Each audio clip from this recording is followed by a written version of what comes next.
Namaskar and welcome to Insight. I am Charu Karthikeyan. In this edition of Insight, we take a look at the issue of illegal constructions flourishing in the country. From Campacola Society in Mumbai to the Supertech Towers in Noida, these issues have been grabbing headlines for a very long time now. When builders essentially, they construct more floors than they were allotted. Sometimes entire buildings have been found to be illegally constructed on land that was not wasn't even authorized for construction purposes. We try to understand in this edition of Insight how exactly are illegal constructions flourishing. Where exactly does the culpability lie? Does the culpability lie more with the developer or with the regulatory authority? Also, how are buyers also responsible in this? Some buyers have found to be innocent, but some buyers have been also found to be involved in this, in the sense that it has been reported that they were aware of the fact that these constructions are illegal, and yet they went ahead and purchased the flat in the assumption that later on probably they will be able to regularize them or they will not face any hassle with the regulatory authority. How exactly does this happen? How is the complicity of all these factors responsible for the flourishing of illegal constructions in this country, and how can it be plugged, if at all? We'll try to understand all of these things in this edition of Insight.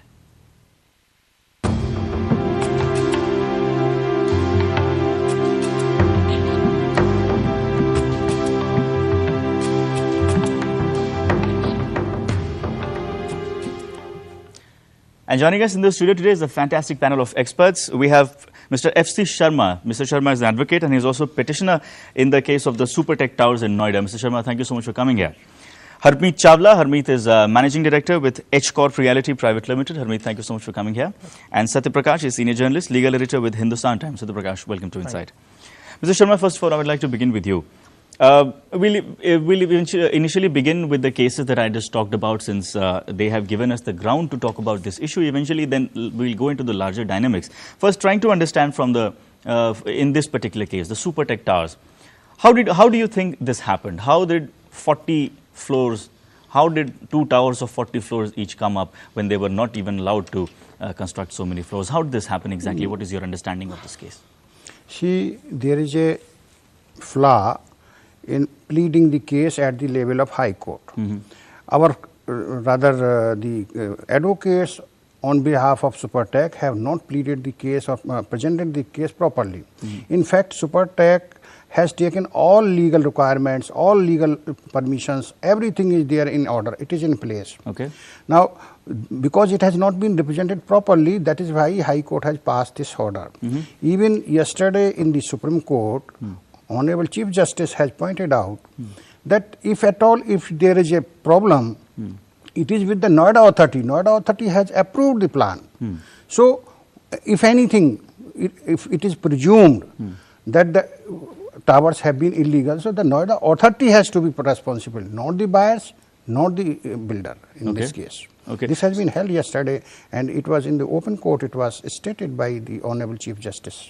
Satya Prakash, if I'm not wrong, the Supreme Court yesterday in its observation has said that the Noida Authority is also responsible. If these towers will have to be raised, then Noida Authority will also be responsible. So essentially, the Supreme Court has not absolved the Supertech from the construction of from this issue entirely. But Mr. Sharma is saying that the case has not been presented very well, and that is why it seems that it is some kind of a bypassing of the rules in the framework by Supertech. What is your take? First of all, let me clarify, there is no verdict or ruling or as Mr. Sharma said, the court held, nothing of that sort has happened. The only thing that happened was the Supreme Court has stayed the demolition of the twin towers, that's it.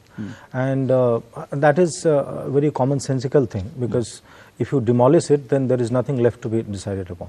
So the first thing the court would do is to stay the demolition, and then they will hear the parties in detail. But to say that the Supertech is not guilty of bypassing regulations, this is premature to say. Let's wait for the Supreme Court verdict. But going by our own experience, how builders operate in collision with various development authorities, one would have to be really innocent to, or rather gullible, to presume that that Supertech is completely innocent and they have not done anything wrong in collision with the Noida Authority. The way entire real estate industry is operating in the country, both in the metropolitan cities, tier 2 and tier 3 cities, it's completely unregulated. Completely unregulated. the bill that was introduced in the Rajya Sabha, and later on it was referred to the standing committee. The standing committee report has come, but again the bill is hanging fire. I am surprised at the way our government functions. The entire industry is booming. There's lots of, if you go to Noida, Greater Noida, or so-called Noida extension, or Ghaziabad, or any of the NCR area, Gurgaon, Faridabad, everywhere construction authorities are in full swing. But the entire industry is completely unregulated. Nobody knows what is, this is governed by rather land mafia, collusion between authorities and builders, and as a buyer you would not know what to do, how to do, where to go, what they are asking you to pay, what you are paying for, how much time they will take to construct your flat, and how much time they will take to give you actual possession. The entire area is completely unregulated. This is a sad commentary on the way our government functions and the country runs. This is not the only sector. The other sectors also, to start with, were not properly regulated. But in most of the sectors, now you have regulators, specialized regulators, be it electricity, be it telecom, be it other sectors. Why? The question is why this sector has been left completely unregulated. All right. This is, I suspect, due to some kind of collusion between... Okay. We'll come to the larger dynamics subsequently. Harmit, I think Satya Prakash rightly observed that until the final verdict of the Supreme Court comes in this case, it will be premature to say whether Supertech is actually guilty or not. But according to your understanding, what is your understanding about the Supertech case? See, I'll make only presumptions. I'll not really go in. I would not like to kind of put anyone into a slot and say this person or this entity is responsible. But I fundamentally feel that you have a project. If I was to purely look at it from a very layman's perspective,